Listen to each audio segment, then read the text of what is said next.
All right, Luke Ronnestrand checking in for Thorne Bros and Fish Lectronics, and going to do a couple of boat tour videos this off season.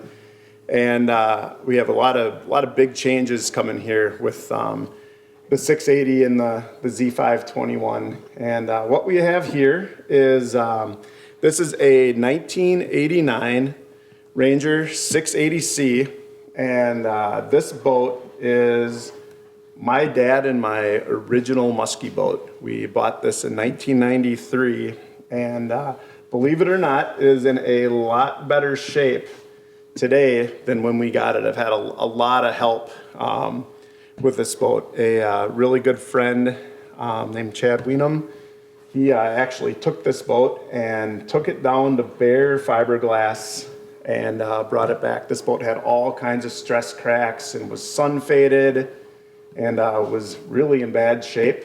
And then our good friend Aaron McGraw helped me out with the initial wiring on this boat and did a great job. He yanked every piece of wire out of this boat and rewired everything from the bilge pumps, lights, you name it, kind of put the original electronics backbone in here. And even our very own Kurt Hansen helped me out a ton with this boat, again with rigging stuff and even redoing some spots in the floor and with some major fiberglass work. But this year I did a couple of big changes with my electronic setups. Some of the things I kept the same, but I added a whole bunch. And what I'd like to start with is one of the things that I'm looking the most forward to using this year is the new Garmin Force Kraken trolling motor.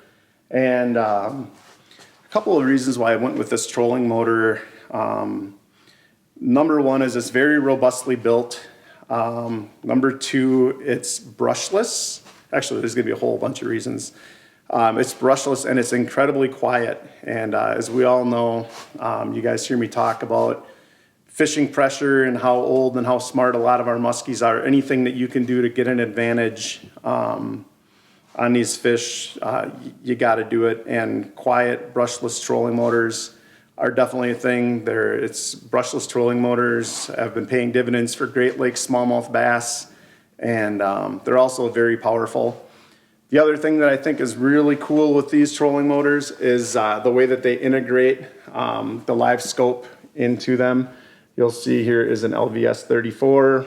The cord goes into the motor housing and it goes through the shaft of the trolling motor and comes out the top. That keeps everything really nice and clean, and you're not going to have to worry about damaging any cords. And of course the mount is very nice, very robust. It has a really cool wireless remote. Obviously the remote is wireless. And then this is the new foot pad. And it is also wireless. I guess it's not new if you've seen a Garmin Force, but very easy to use. It is a little bit taller than the Minn Kota foot pads that I've been used to, but I'm not really worried about that. And I'm kind of excited to be able to just take this thing and put it anywhere in the boat. It also uses a multiple satellite spot lock, and it also has some of the ability to travel, save trails, and you can set that up with your graphs. So that is one of the biggest changes and one of the things I'm most excited about running this year. Next is going to be, as far as my experience with Garmin's, is I had run some of their 9-inch, then the 993 SVs, and then 122 SVs. And those have been great units. They were really easy to use. But this year I went to the 8612s, a little bit clearer picture. But the biggest reason why I went to these units is that you can run 2 transducers at the same time with these graphs. So in the case of this boat, I'll be able to run live scope on one screen and then the side imaging off the trolling motor on another screen. And I am very excited to have the ability to have a really nice clean built-in side imaging transducer on the front of the boat just for scanning around and looking at structure, and then obviously just being able to see what's in front of the boat and coming to me instead of what's behind the boat. And then I did keep my Humminbird backbone in the boat. I still love the Mega side imaging. It's still an incredible tool. And I love Lake Master mapping. It's still some of the best mapping out there. But the biggest reason why I kept this stuff is I have so much time in the auto chart.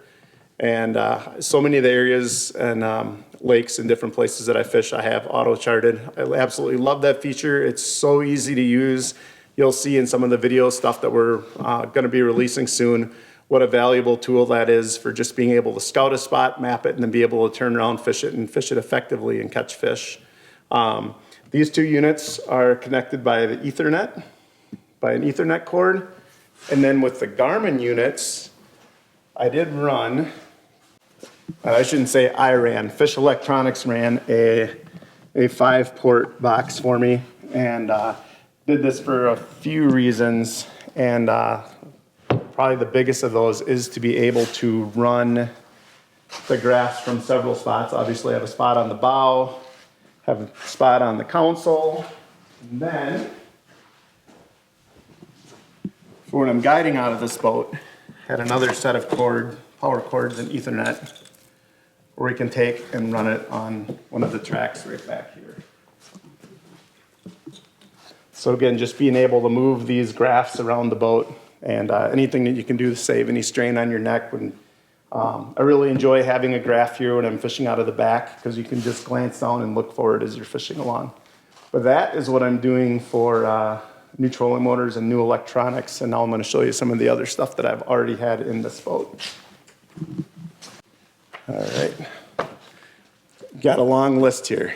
One thing I forgot to mention also with the Humminbird is the heading sensor, and this is really cool because this basically gives you a direction on your map as which way your boat is going, and it basically charts your path as opposed to like where you're actually have your trolling motor pointed. And it's really important for boat control, especially when you're doing any type of like big drifts, like when we're fishing out on Green Bay, fishing for walleyes, or fishing some of the big flats for smallmouth, or we're out on fishing musky lakes with big flats. Just being able to keep a nice straight drift and be able to cast at your spots before you drift over them is very important. Go kind of dip into this is a really cool just in case box that I made. And I've been using these for quite a few years now, but one of my favorite things that I have in both of my boats is this is a Amped Outdoors 36 volt 60 amp hour block. And this battery weighs roughly 30 pounds. I know I'm not exact there. And it's one battery, and this thing will power your boat all day long. They charge up very quickly, and it's just such a simple system. The battery comes with its own charger. Comes with a really nice, simple release clip if you choose to take it out of your boat. But these systems are so powerful, they're so simple, they're so light, and I've had great luck with them. I want to say I've had this system in this boat since 2020 and the summer of 2020, and it's been nothing but great for me. Absolutely love my just in case box that I have here. Again, half the box here, I have my battery compartment and my two-stroke oil storage. And then on the other side is just Bob's classic musky box. There's bucktail hangers and just nice big areas for topwater baits and more bucktails, rubber, big jerk baits. But I absolutely love this. He does such a great job with everything. It's just such a cool way to customize your boat. On all of my boats, I run the Trax-Tex mounts, or mostly Trax-Tex mounts. I've had great luck with them. The tracks are very simple, very clean, easy to use. Had really good luck with their mounts. You can configure them in a lot of different places. This was kind of a fun idea that Kurt had for this boat. We put a 12-inch piece here. This is the 18-inch piece of track, and you can easily slide those graphs on and off. Works really, really well for you 680 guys that are looking for a way to get more electronics on your boat. And it's also, you can mount graphs here. I have lots of different, like trolling trees, different rod holders. They all slide on and off. Again, in the front of the boat, use the same the same types of mounts. The Trax Tech stuff has just been great for me. They have also lots of really cool things like the boat cleats. You can get cup holders for these, all kinds of cool stuff. The great thing about having a 115 horsepower motor is I don't need all kinds of batteries in here to run everything. A Group 31 Interstate AGM does a great job of being able to power the graphs and then also have enough voltage to turn the motor over. And then a couple other little basic motor things. I absolutely love the professional edge hydrofoils with any of like the deeper V boats. And anytime you start getting more equipment off the back of the boat, like these power poles, these eliminate porpoising. They help you get out of the hole a lot faster, help with the hole shot, and they work incredibly well, very simple to use, and I've had all of these on any of my 6 Series boats. And last but not least, another really one of my favorite products from last year, the old Net Buddy. Very cool product. When you catch a fish and land it, slides right in, locks into place. You can pivot your net around, unhook your fish, and you don't have to worry about losing your net, losing your fish. It's great when you're fishing by yourself or when it's just you and one guest and you need to take some hands. You need to take some hands off of the net and do other things in the boat when we have rough conditions. But just a really awesome product, really well thought out. And I wish I would have had this a long time ago because it would have saved a lot of net rash on the side of the boat here. But yeah, that pretty much wraps up our tour of the 680. This is my backup guide boat and kind of my adventure boat. And I fish at least 30 days a year out of this boat. Absolutely love it. Can't imagine life without it. And excited to show you what we're doing with the bass boat.